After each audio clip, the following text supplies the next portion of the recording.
사도 바울이 처음 예수님을 만난 곳은 다메섹으로 가는 길이었습니다. 이 당시 바울은 대제사장들에게 권한을 부여받아서 교회 성도들을 결박해서 예루살렘으로 끌고 갔습니다. 그래서 그들에게 엄청난 형벌을 가하는 일에 동참하고 앞장선 인물이 바울이었습니다. 여느 때와 같이 다메섹에 있는 교인들을 붙잡아서 끌고 가기 위해 사울이 열정적으로 그곳을 향하던 중이었습니다. 그러다가 그곳에서 예수님을 만나게 됩니다. 이때 예수님은 이미 십자가에서 죽으시고 부활하셔서 하나님 보좌 우편에 계실 때입니다. 그러니까 이 지상에 거하지 않으시고 하나님 나라로 올라가신 상태입니다. 그러니 도저히 예수님과 바울은 만날 수가 없는 상태였지만 그 모든 것을 초월한 하나님의 방식으로 예수님께서는 바울을 만나 주십니다. 사도행전 22장 6절에서 8절의 말씀을 보면 그 내용을 기록합니다. 가는 중 다메섹에 가까이 갔을 때에 오정쯤 되어 호련히 하늘로부터 큰 빛이 나를 둘러 비치매 내가 땅에 엎드러져 들으니 소리 있어 이르되 사울아 사울아 내가 왜 나를 박해하느냐 하시거늘 내가 대답하되 주님 누구시니까 하니 이르시되 나는 내가 박해하는 나사렛 예수라 하시더라. 아주 생생하게 바울이 예수님을 만난 영적인 체험을 기록하고 있습니다. 예수님께서는 하나님 보좌 우편에 계시고 지금 바울은 이 지구상의 다메섹 길가에 그것을 지나가고 있던 찰나입니다. 하나님 나라에서 엄청난 빛이 이 지구상으로 쏟아져 내려왔고 그 빛이 바울의 눈을 비추었습니다. 순간 말도 못할 엄청난 이 천국의 빛으로 인해서 바울의 눈이 멀어져 버렸어요. 모든 기능이 마비된 채로 나뒹굴어져서 엎드러져 있을 때 그때 한 음성이 바울의 귓가에 분명하게 들려옵니다. 사울아 사울아 내가 왜 나를 박해하느냐. 사울 입장에서는 충격적인 일입니다. 지금 생각지도 못한 빛을 본 것도 충격이지만 생각지도 못한 음성을 들었고 그 음성으로도 놀랐지만 그 음성의 내용을 통해서도 놀란 것이죠. 내가 왜 나를 박해하느냐. 자신의 이름을 알고 있고 부르고 있는 존재가 지금 사울이 그 존재를 박해하고 있다고 이야기를 하는 것입니다. 아무리 생각해도 말씀하시면 하나님이 말씀하셔야 되는데 자신은 하나님을 박해한 적이 없어요. 지금 사도 바울이 다메섹 도상을 거쳐서 다메섹 지역으로 가는 이유는 무엇입니까? 누구 때문에 그곳으로 가고 있는 것이죠?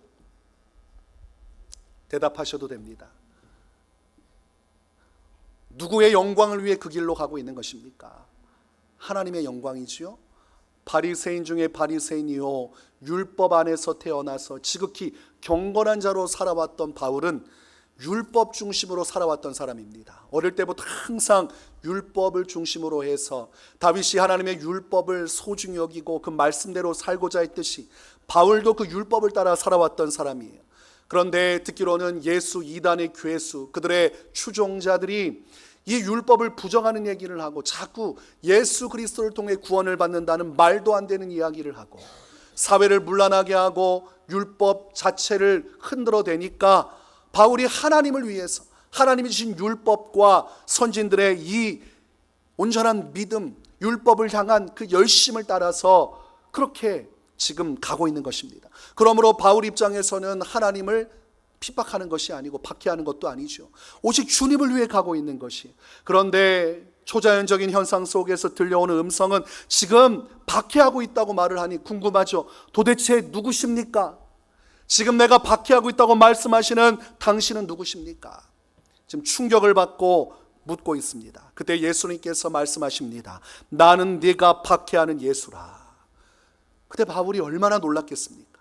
지금 예수 믿는 자들을 잡아들이고 있고 그것이 옳다고 여겼는데 자신의 믿음의 세계관, 신앙관 그 틀을 완전히 깨부수는 음성이 들린 것입니다. 율법이 전부라고 여겼고 예수를 부정했건만 지금 하나님의 영광 가운데 예수라는 존재가 자신에게 말하는 것을 보면서 뭔가 단단히 잘못됐다는 것을 그때로부터 깨닫게 됩니다. 아나니아라는 제자에게 안수받고 그 눈에 꺼풀이 벗겨지고 비늘이 벗겨진 채로 이제 눈을 뜨게 되고, 이후에 사도 바울은 기도하면서 하나님의 말씀 복음을 깊이 깨닫고 회개하고, 이전에는 율법을 따라 예수님을 부정했지만 이후에는 율법의 완성이신 예수 그리스도를 믿고 따르는 길로 가게 됩니다. 이 다메섹 도상에서 예수님을 만났기 때문에 그때 그 영적인 체험을 하고 나서 그의 인생 전체가 완전히 뒤바뀌게 되죠.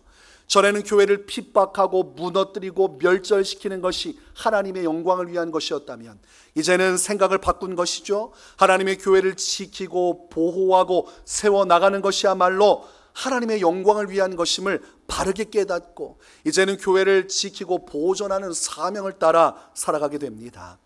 고린도전서 15장 9절과 10절에서 사도 바울은 이렇게 고백합니다. 나는 사도 중에 가장 작은 자라. 나는 하나님의 교회를 박해하였으므로 사도라 칭함받기를 감당하지 못할 자니라. 그러나 내가 나 된 것은 하나님의 은혜로 된 것이니 내게 주신 그의 은혜가 헛되지 아니하여 내가 모든 사도보다 더 많이 수고하였으나 내가 한 것이 아니요 오직 나와 함께 하신 하나님의 은혜로라. 사도 바울이 지금 무엇을 강조하고 있습니까? 하나님의 은혜를 강조하고 있습니다.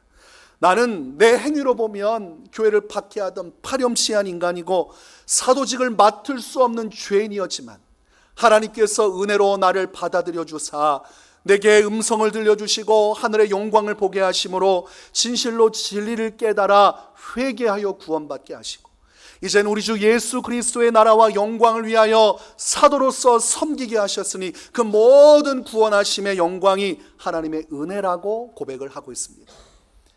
다른 사도들이 있지만 그들은 나보다 더 뛰어난 사람이고 내가 그들보다 더한 고난을 받으면서 복음의 직분을 감당한 것 또한 내가 잘나서 그런 것이 아니라 하나님께서 그럴 만한 은혜를 주셨기에 내가 그 모든 지나간 날들 그 고난 속에서도 복음을 전하며 살 수 있었다고 고백합니다.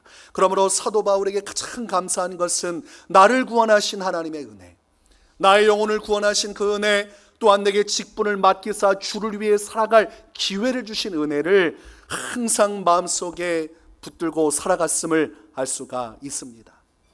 여러분, 사도 바울이 다메섹 길로 가서 다메섹에 있는 성도들을 붙잡으러 가는 중이었죠. 그때에 그곳에서 찬란한 광채와 예수님의 음성을 듣지 못했다면 그 이후에 사도 바울의 인생은 어떻게 됐겠습니까?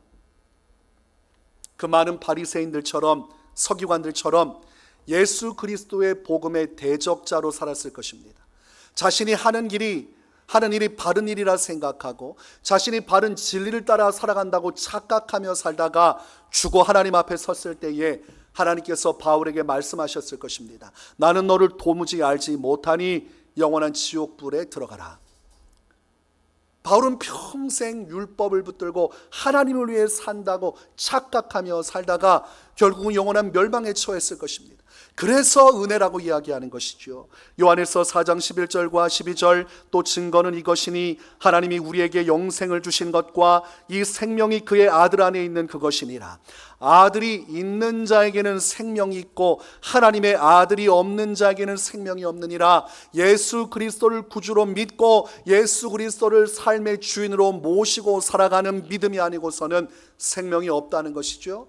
그러므로 율법을 붙잡기 위해 예수님을 부정하는 삶을 살았다면 아들이 없으므로 바울은 그 열심을 따라 결국은 멸망에 처했을 것을 성경은 분명하게 말씀하고 있습니다. 그러므로 바울은 이 은혜를 기뻐할 수밖에 없고 감격할 수밖에 없었어요. 은혜로다, 주님의 은혜로다, 예수 그리스도의 십자가 은혜로 내가 이제 온전히 죄 사함 받고 하나님의 은혜 가운데 구원을 받게 되었도다. 그래서 이후에 유대인들에게 배척당하고 유대인들에게 멸시당하는 삶을 살면서도 사도 바울은 후회하지를 않습니다. 왜냐하면 영벌에서 영생의 길로 자신이 구원의 길로 들어왔음을 확실히 믿었기 때문입니다. 자신이 앞으로 누릴 성공과 명예의 길이 다 막혀버렸지만 대제사장에게 인정을 받았다는 것은 앞길이 환히 열려진 인재라는 것입니다. 바리새인으로서 대제사장의 인정을 받던 오른팔과 같은 역할을 하던 미래가 촉망받던 그런 사람이었는데 앞길이 다 망해져 버렸어요. 대제사장들과 바리새인들이 가장 미워하는 사람이 바울이었고, 바울이 복음을 전파하는 곳마다 유대인들이 들고 일어나서 폭동이 일어났고, 바울 한 명을 죽이기 위해서 40여 명이나 되는 사람들이 목숨을 걸고 바울을 죽이겠노라 결의하는 일까지도 일어나는 것을 볼 때 얼마나 그의 인생이 기구한 삶이 되었습니까? 그럼에도 바울은 후회하지 않았습니다. 하나님의 구원받았음을 확신했기 때문입니다. 그래서 이후의 발걸음을 보면 다메섹 도상에서 하나님을 만난 사도 바울은 바나바와 함께 안디옥 교회에서 복음 사명을 감당합니다. 바나바가 착한 사람이요 성령 충만한 사람이라 하나님의 마음을 가지고 교회를 핍박했던 이 바울의 손을 붙들고 함께 동역을 하기 시작하죠. 안디옥에서부터 하나님의 복음이 전파되고 역사가 나타나고 이미 이방인들이 모여서 크게 교회가 부흥하던 그곳에 바울과 바나바가 들어가니까 더 큰 역사가 일어나기 시작했어요. 그래서 안디옥 교회에 부흥의 역사가 일어나고 그곳에서 성령의 감동을 통해서 안디옥 교회는 바나바와 바울에게 안수하고 오늘날로 하면 선교사로 파송을 하게 됩니다. 그래서 바나바와 바울이 한 팀이 돼서 1차 전도 여행을 떠나게 됩니다. 그리고 나서 2차 전도 여행을 준비하게 되죠. 1차 전도 여행 때 바울과 바나바 그리고 또 누가 함께 했습니까? 마가라는 청년이 함께 했어요. 바나바 그의 조카, 외조카가 되는 이 마가도 데리고 가자고 해서 바나바의 권면을 듣고 자기 자신을 받아준 바나바 아닙니까? 그를 존중해서 그의 조카도 데리고 갔습니다. 그런데 1차 전도 여행 때 쏙 하고 중간에 누가 도망갔을까요? 마가라는 청년이 도망갔습니다. 집은 부유하고 어릴 때부터 고생 없이 살던 마가였어요. 예수님을 믿었고 또 그 복음을 위해 살겠다고 다짐했지만 막상 바나바와 바울을 따라 가보니까 이 보통 일이 아니에요. 목숨이 왔다 갔다 하고 언제 죽을지 알지 못하고 사람들에게 수많은 핍박과 조롱을 받아야 되고 계속해서 험난한 그 길을 가다 보니까 도저히 감당할 자신이 없어서 예루살렘으로 도망갑니다. 그리고 나서 2차 전도 여행 때 바나바와 바울이 전도하려고 할 때 바울이 마가를 받아들일 수가 없었습니다. 이때에도 바나바는 마가를 데리고 가려고 했어요. 그 청년에게 다시 한 번 더 기회를 주고 우리 함께 선교사역 해봅시다. 근데 바울은 인정할 수 없었어요. 이미 준비가 덜 됐다는 것을 우리가 확인했는데 그를 데려가다가 또 복음 사역에 어려움이 생길 수 있으니 지금은 안 되고 나중에 합시다. 그러다가 충돌이 벌어졌고 바나바는 끝까지 마가를 데리고 전도하러 갑니다. 그리고 이제 혼자 남게 된 바울은 누구를 데리고 갈까요? 실라를 데리고 갑니다. 그래서 여러분 성경 말씀을 또 보고 설교를 들을 때마다 바울과 실라 이렇게 나오지 않습니까? 한 세트로 마가를 데리고 바나바가 가는 바람에 이제 바울이 항상 눈여겨보고 믿음의 사람이라고 여겼던 실라를 데리고 함께 2차 전도 여행을 떠나게 되죠. 그래서 하나님의 환상을 보고 마게도니아 지역에서 빌립보로 들어오게 되고 지난주 설교 때 말씀한 것처럼 귀신 들린 여종에게서 귀신을 쫓아내 주었다가 감옥에 갇히게 되죠. 그때 엄청난 구타와 매질을 당하게 됩니다. 보면 22절과 23절의 말씀을 보면 무리가 일제 일어나 고발하니 상관들이 옷을 찢어 벗기고 매로 치라 하여 많이 친 후에 옥에 가두고 간수에게 명하여 든든히 지키라 하니라고 기록합니다. 여러분 복음을 전하기 위해서 간 사람들 아닙니까? 그리고 그곳에서 범법 행위를 한 것도 없습니다. 그저 귀신 들린 여종을 도와줬을 뿐인데 미움을 받고 상함을 받고 옷을 입고 맞으면 덜 아프지 않겠습니까? 그러니 옷을 찢어버린 이후에 맨살에다가 매를 때리니까 그래도 옷이 지켜주면 피부라도 지켜줄 텐데 이거 맨살에다가 때리기 시작하니까 이 피가 터지고 살이 터지고 엄청난 고통을 받겠지요. 그리고 감옥에 집어넣어 버렸습니다. 무엇이 잘못됐는지 판결도 받지 않은 사람들을 그냥 때리고 감옥에 가두고 그 다음에 착고로 채워버렸어요.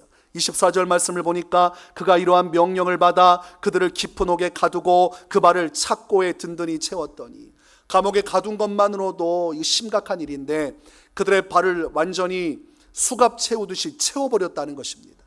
그러니 움직이지도 못하고 거동도 못하고 온몸은 쓰리고 아프고 어두워둑한 그 감옥에서 그렇게 있어야만 해요. 그 일을 한 사람이 누굽니까? 그 귀신 들렸던 요종의 주인들이 고발했고 거기에 관리들이 합세했고 또 간수가 그들의 명령을 따라서 이 모든 일을 진행했습니다. 그러면 이곳에서 간수 역할을 하는 사람은 어떤 관계입니까? 바울과 실라에게 있어서는 가해자들이에요. 바울과 실라는 잘못한 것도 없이 그저 계속해서 피해자 역할을 할 수밖에 없고, 간수는 그들과 합심해서 지금 바울과 실라를 힘겹게 하는 사람입니다. 그러던 중에 그 감옥 속에서도 바울과 실라가 기도하고 찬송합니다. 몸이 쓰리고 마음이 힘겨운 그때, 여러분 몸이 힘들면 마음도 힘들어지는 것이 사람이죠. 여러분 매질당했는데 얼마나 힘들겠습니까? 그럼에도 그곳에서 하나님께 기도하고 찬송했어요. 본문 25절에 한밤중에 바울과 실라가 기도하고 하나님을 찬송하며 죄수들이 듣더라. 감옥 속에서 은은한 기도 소리가 울려 퍼지기 시작해요. 그리고 찬송 소리가 메아리 치듯이 울려지고 그곳에 있는 죄수들이 기도 소리도 듣고 찬송 소리도 듣고 있었습니다. 그렇게 감옥 안에 기도의 진동이, 찬송의 진동이 울려 퍼지는 그때에 그 기도의 진동과 찬송 소리의 진동 위에 거대한 하나님의 지진이 그곳에 일어났습니다. 엄청나게 그 털을 흔들면서 굳게 닫혀있던 감옥문들이 일제히 다 열려졌어요. 그리고 그들을 묶고 있던 발수갑 착고가 풀려지면서 그곳에 있는 모든 사람들이 일순간에 자유를 얻었습니다. 주의 영이 계신 곳에는 자유함이 있다고 말씀하셨는데, 하나님께서 그 기도와 찬송 가운데 임재하시고 억압되어 있고 묶여 있던 그들을 해방시키사 그곳에서 벗어날 수 있는 길을 열어주셨어요. 그때에 간수는 깊은 잠에 취해 있었습니다. 그런데 바울과 실라는 그 감옥 안에서 밖으로 나갔습니까? 안 나갔습니까? 나갔어요? 안 나갔어요? 안 나갔죠? 여러분이면 어떻게 했겠습니까? 할렐루야, 주님의 이름을 찬송합니다. 그리고 간수를 이렇게 보고 밖으로 나갔겠죠? 근데 바울을, 실라는 안 나갑니다. 그곳에 있는 죄수들도 안 나가요. 못 나간 거죠. 하나님의 영광을 보고 넋이 나가 있는 그들에게도 복음을 전했다고 우리 확신할 수 있죠. 그리고 그곳에 있는 자들 모두 못 나가게 했습니다. 바울이 그곳에 있는 이유가 무엇인지 바울은 스스로 잘 알고 있었습니다. 그가 마게도냐 지역으로 온 것도, 빌립보 성으로 들어와 복음을 전한 것도 다 예수님의 사명을 이루기 위한 것이죠. 그가 감옥에 갇힌 것도, 또 감옥에 나가는 이유도, 또 감옥에 머무는 이유도 무엇입니까? 복음을 전하기 위한 예수님의 사명을 위한 것입니다. 그러므로 밖으로 나가는 것이 중요한 것이 아니라 내가 어떻게 전도할 것인가, 어떻게 문영혼을 살릴 것인가 하는 것이 사도 바울에게는 가장 중요한 것이었습니다. 사도 바울이 감옥에 머물러 있던 이유는 그 간수를 전도하기 위함이었어요. 내가 이 감옥에 갇힌 것도 전도를 위한 것이니 감옥에 머무는 것도 전도를 위한 것이어야 한다고 생각하고 그곳에 누구도 나가지 못하게 하고 머물러 있었던 것입니다. 그런데 여러분, 간수는 어떤 관계라고 했어요? 가해자라고 했습니다. 사도 바울과 실라를 억압하고 괴롭히고 힘들게 하는, 그들에게는 원수와 같은 노릇을 한 사람이 간수입니다. 그런 사람에게 어찌 복음을 전하고 그 사람 하나 때문에 굳이 억울한 옥살이를 더할 이유가 무엇입니까?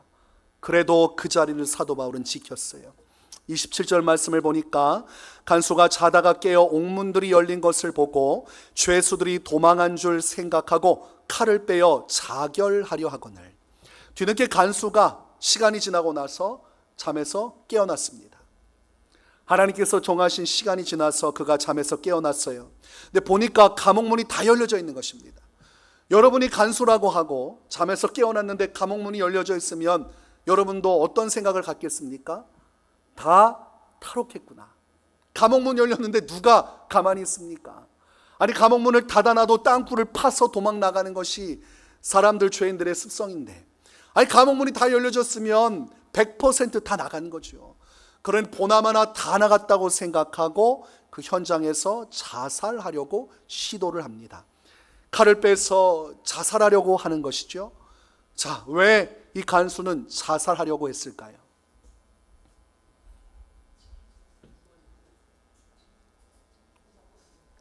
자기 자신에 대한 무력감 때문에 실망해서 자살하려고 하는 걸까요? 로마법에 의하면 죄수가 탈옥을 하게 되면 간수가 대신해서 죽습니다. 그러니 이 많은 죄수를 다 도망갔으니 살 길이 없다고 여기고 어차피 고문당하고 치욕스럽게 죽느니 내 손으로 자살하겠다고 생각하고 죽으려고 했던 겁니다. 그런데 그때에 어둠 속에서 큰 소리가 들리죠. 내 몸을 상하지 말라, 우리가 다 여기 있노라. 그때 간수가 깜짝 놀라죠. 등불을 들고 가보니까 죄수들이 그대로 감옥 안에 있는 것입니다. 그것을 보고 안도하면서도 고맙지 않습니까? 그리고 몸에 힘이 쫙 빠지면서 주저앉고 그때 엎드려서 바울과 실라를 향해서 이렇게 이야기합니다. 선생들이여, 내가 어떻게 하여야 구원을 받으리까? 마음이 완고하고 닫혀져 있고 절대로 복음을 들을 수 없고 받아들일 수 없는 사람이 간수였습니다. 자기를 붙잡아두고 힘들게 하는 사람에게 복음을 전하는 것도 쉽지 않고, 내가 붙들어서 고통 주는 사람의 말을 듣고 예수 믿는 것도 이것도 쉬운 일이 아닙니다. 바울과 그리고 간수와의 사이는 복음을 전하기도 복음을 듣고 믿기도 불가능한 거의 0%에 가까운, 복음을 절대로 받아들일 수 없는 지경에 놓인 사람이 간수였어요. 굳게 닫혀진 감옥문과 같이 이 간수장의 마음도 굳게 닫혀 있었어요. 이들이 무엇을 전하는지는 알지만 헛된 소리고 이 지역을 문란케 한다고 여겼던 간수였습니다. 그러나 그들이 감옥 안에서 여전히 머물러 있는 것을 보고 그가 감동을 받고 마음의 문을 활짝 엽니다. 그리고 나서 구원받기를 간청합니다. 굳게 닫혀있던 간수의 마음의 문이 열려졌고 그곳에서 복음의 역사가 일어나기 시작을 합니다. 여러분, 바울과 실라와 같이 전도하다가 매질당하고 전도하다가 감옥에 갇히게 되면 전도하는 것 포기해야 정상적이라 여겨질 것입니다. 이렇게까지 하면서 전도할 필요가 있는가? 전도하다가 사람 잡을 일이 있는가? 다 먹고 살자고 하는 거 아닌가? 인간적으로는 그런 생각이 들 수 있어요. 이렇게까지 모욕을 당하고 이렇게까지 목숨의 위협을 당하고 고통받으면서 전도할 필요가 있는가? 마가처럼 도망가고 싶은 마음이 들 것입니다. 그런데 그럼에도 불구하고 바울은 전도하기를 포기하지 않았습니다. 그 밤중에 쓰리고 아픈 몸 가운데서도 기도하고 찬송하면서 전도의 사명을 끝까지 붙들었고, 자기를 괴롭게 하고 힘겹게 했던 간수지만 그냥 나가버리면 끝나는 건데 그 영혼을 버릴 수가 없어서, 그 사명을 놓칠 수가 없어서 끝까지 포기하지 않았더니 하나님의 역사, 구원의 역사가 일어나요. 간수가 마음의 문을 한번 일단 여니까 그때부터 일사천리로 복음이 들어갑니다. 보면 31절에서 34절에 이르되 주 예수를 믿으라. 그리하면 너와 내 집이 구원을 받으리라. 주의 말씀을 그 사람과 그 집에 있는 모든 사람에게 전하더라. 그 밤 그 시각에 간수가 그들을 데려다가 그 맞은 자리를 씻어주고 자기와 그 온 가족이 다 세례를 받은 후 그들을 데리고 자기 집에 올라가서 음식을 차려주고 그와 온 집안이 하나님을 믿음으로 크게 기뻐하니라. 복음을 듣고 믿을 수 없는 사람이 복음을 듣고 믿었습니다. 사도 바울이 포기하지 않고 말도 되지 않는 방식으로라도 끝까지 기다리고 인내하며 복음을 전했더니 간수가 그 복음을 듣고 고꾸라지고 그의 가족도 복음을 듣고 하나님의 복음 예수 그리스도의 진리를 받아들였어요. 그래서 그날 예수님을 믿고 세례를 받았고 그 간수의 집안에 하나님의 구원이 임했습니다. 그 모든 간수의 가족들이 예수님 믿고 구원받고 그 안에 구원의 기쁨이 충만했어요. 여러분, 바울은 전도하기를 포기하지 않았습니다. 우리하고 똑같은 사람인데, 우리처럼 똑같이 기분 나쁘고 힘들고 지치고 희노애락 감정을 가진 똑같은 사람이지만 그가 추구했던 신앙을 본받아야 할 필요가 있습니다. 포기하지 않았다는 것입니다. 끝까지 포기하지 않고 기다렸다가 결정적인 순간에 주 예수를 믿으라. 그리하면 너와 내 집이 구원을 받으리라는 생명의 말씀을 전했고, 하나님은 그의 인내와 믿음을 보시고 그 메시지를 통해서 간수의 온 집안을 구원하셨습니다. 여러분들도 포기하지 말고 이 복음을 전하시기 바랍니다. 따라서 해봅시다. 주 예수를 믿으라. 그리하면 너와 내 집이 구원을 받으리라. 여러분이 총동원 전도 주간 동안 이 메시지가 여러분을 통해 들려져야 합니다. 선생님, 예수님 믿으십시오. 그리하면 선생님의 집과 가족 모두가 구원을 받을 것입니다. 여러분의 친구에게도 마찬가지죠. 누구누구야, 너 예수님 믿어야 돼. 그래야 너와 내 집이 구원을 받을 수 있어. 여러분이 인내함을 가지고 이 메시지를 끝까지 붙들면 하나님은 여러분을 통해서 역사하실 거예요. 여러분, 바울을 감옥에 가두고 핍박하던 간수가 복음을 듣고 예수님 믿었다면 오늘날 여러분 주변에 그보다 더한 사람이 있습니까? 여러분 핍박하고 감옥에 가둬둔 사람이 있어요? 그 누구도 예수님을 믿을 수 있다는 사실을 성경은 말씀하고 있는 것입니다. 아무리 온몸이 피곤하고 아파도, 아무리 감정 상하고 기분 나빠도 포기하지 않는다면 너희에게도 사도 바울을 통해 일하신 하나님의 구원의 역사가 이루어질 수 있다고 성경은 말씀하는 것입니다. 만약 사도 바울이 온몸은 아프고 피곤하고 지쳤으니 하나님께서 나 나가라고 문 열어주셨으니 일단은 여기를 나가서 좀 쉬었다가 회복되면 복음을 전하니라. 그리고 나간다고 해서 죄가 됐겠습니까? 하나님께서 나가라고 감옥을 흔들어서 문을 열어주신 거예요. 바울이 믿음을 가지고 십자가 지고 고난받는 그 현장 속에서도 하나님께 감사하는 그 믿음을 기뻐하셔서 그 고난 속에서 피할 길을 열어주신 겁니다. 그러니 그 길을 나가도 무방해요. 하나님이 그러라고 감옥문 열어주신 겁니다. 그럼에도 불구하고 바울은 그 한 영혼을 버릴 수 없었어요. 만약 바울이 정말 너무 힘드니까 이 감옥 전도는 이제 그만하자, 나가서 다른 사람 전도하자고 나갔으면 어떻게 됐겠습니까? 간수는 자살했을 것이고 그는 지옥에 갔을 것입니다. 그리고 간수만이 아니죠. 간수에게는 가족이 있습니다. 그날 아내는 남편을 잃고 자녀들은 아버지를 잃게 되는 고통의 날들이 열려졌을 것입니다. 그 한 영혼을 위한 마음으로 포기하지 않고 전도했더니 간수도 예수님 믿어 구원받고 그 아내도 그 자녀들도 다 예수님 믿어서 그날부터 하나님만 섬기고 예수님만 섬기는 믿음의 가문이 되었다는 사실입니다. 여러분, 사도 바울이 왜 끝까지 그 간수 같은 가해자에게까지도 전도하려고 했을까요? 그렇게까지 할 필요가 있습니까? 사도 바울은 다메섹 도상에서 만난 예수님의 은혜를 항상 잊지 않고 마음속에 붙들고 있었기 때문입니다. 그저 필요할 때 간증할 때만 한번 떼어놓고 그런가 보다 하고 그때만 기억하는 것이 아니라 매일 그의 삶 속에는 예수님께서 십자가 지신 그 사건, 그리고 다메섹 도상에서 나를 만나주시고 나를 거듭나게 하시고 회개케 하시고 하나님의 사람으로 삼아주신 그 놀라운 은혜에 항상 감격하며 살았기 때문에 그 은혜로 말미암아 전도를 포기할 수 없었어요. 나 같은 죄인도 하나님이 포기하지 않고 구원해 주셨는데, 나 같은 사람도 이렇게 하나님 나라를 위해 살아갈 기회를 열어주셨는데 내가 저 간수를 품어주지 못하면 어찌할꼬.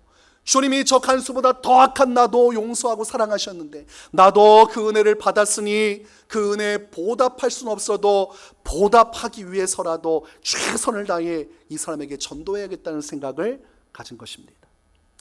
사실 전도 평생 한다고 그 은혜 갚을 수 있겠습니까? 여러분, 착각하면 안 됩니다. 여러분이 평생 헌신해도 하나님의 은혜는 갚아질 수 있는 것이 아닙니다. 그러나 그 은혜에 감격해서 무엇이라도 드리고 싶은 마음으로 우리는 그분 앞에 충성하고 헌신을 하는 것이고 또 그런 목적으로 전도하는 것이 그 은혜에 감격해서 전도하는 것입니다. 만약 직업적으로 형식적으로 전도했으면 사도 바울은 감옥을 떠났을 것입니다. 그러나 그 은혜로 인하여 자원하는 마음으로 전도했기 때문에 도망갈 그 기회를 그대로 내버려 두고 끝까지 감옥에서 기다린 것이죠. 예수님의 복음을 전하리라. 그리고 하나님께서 사도 바울을 통해서 놀라운 영혼 구원의 일들을 이루어 주셨습니다. 자, 여러분, 사도 바울에게만 이런 은혜가 임했습니까? 우리에게도 이런 은혜가 임한 것입니다. 하나님께서 여러분을 만나 주신 것이죠. 하나님께서 여러분에게 복음을 듣게 하시고 복음을 믿게 하시고 여러분을 회개케 하시고 거듭나게 하시고 또 교회에서 직분을 주시고 사명을 주셔서 죄인 되어서 멸망받을 수밖에 없는 여러분을 건져내셔서 지금 영원한 천국의 길로 인도하시고 하나님의 영광스러운 이 사명에 참여케 하여 주셨습니다. 이것은 억울한 것이고 이것은 너무나 힘들고 어처구니가 없는 것이 아니라 영광된 것이죠. 나 같은 죄인이 구원받았고 나 같은 사람이 하나님의 일을 할 수 있다는 것, 나 같은 죄인은 지옥에 가도 아무 말 할 수 없는 것이지만 그분의 은혜로 우리가 구원받았어요. 그러므로 우리가 전도하는 것은 그 은혜로 말미암아 기뻐서 하는 것이어야 하고, 그러기에 우리는 어떤 어려움과 위기의 순간에도 그 은혜를 생각하고 붙든다면 우리는 끝까지 포기하지 않고 전도할 수 있습니다. 지금 총동원 전도주간 전도하면서 이런저런 계획을 가지고 이미 만난 분도 계시고 만날 계획을 가지고 계신 분들도 있어요. 그런데 전도하다 보면 마음이 아프죠. 이 복음에 대해서 우호적이지 않은 모습을 보게 됩니다. 그러나 그럼에도 불구하고 포기하지 말아야 돼요. 전도하다가 거절당했다고 포기하지 말아야 돼요.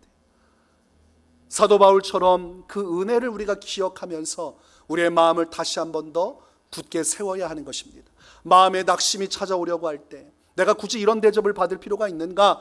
그냥 나 혼자 예수를 잘 믿으면 되지, 굳이 저렇게 완고한 사람들에게 내가 이렇게까지 할 필요가 있는가? 그런 생각이 들 때마다 사도 바울이 다메섹 도상에서 만난 그 은혜를 기억한 것처럼 여러분이 예수님 만난 은혜를 기억하십시오.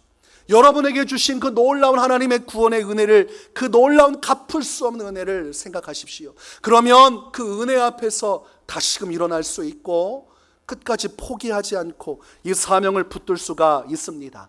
갈라디아서 6장 9절, 우리가 선을 행하되 낙심하지 말지니 포기하지 아니하면 때가 이름에 거두리라.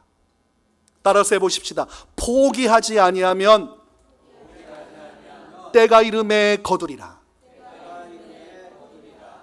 여러분, 믿음의 사람은 포기하지 않습니다. 믿음의 사람은 뒤를 돌아보지 않습니다. 믿음의 사람은 앞을 바라보며 믿음의 선한 싸움을 싸워 나가고 무너져 내리지 않고 다시 일어나 하나님 나라 영광을 위해 침노하며 나가는 것이요, 우리가 믿음을 따라 이 전도의 사명 포기하지 않고 사도 바울처럼 어떤 대상이든 어떤 상황이든 이 전도의 사명 붙들고 나가면 반드시 때가 이루면 거두어집니다. 여러분만 포기하지 않으면, 여러분만 그만두지 않으면 사도 바울과 같은 마음으로 그 은혜 앞에 머물러 내가 가야 할 길을 가고 나면 하나님의 때에 하나님은 반드시 역사하십니다. 이 전도기간 여러분 하나님을 깊이 만나시고 전도하면서 예수님의 마음을 더 깊이 깨달으시기 바랍니다. 자신을 핍박하고 자신을 부정하던 사람들 앞에서 끝까지 인내하며 천국 복음을 전파하시고 아픈 자들을 고치시고 자신을 십자가에 못 박아 죽이는 자들을 위해 끝까지 기도하사 이 한 영혼을 위해 끝까지 모든 것 들이신 예수님의 마음을 깊이 깨닫고 또한 사도 바울의 그 마음을 닮아 은혜 안에서 기쁨으로 그 일을 끝까지 감당함으로 수많은 영혼이 여러분을 통해 때가 이름에 거두어지는 영혼 구원의 결실이 충만히 맺혀지기를 주님의 이름으로 축원합니다.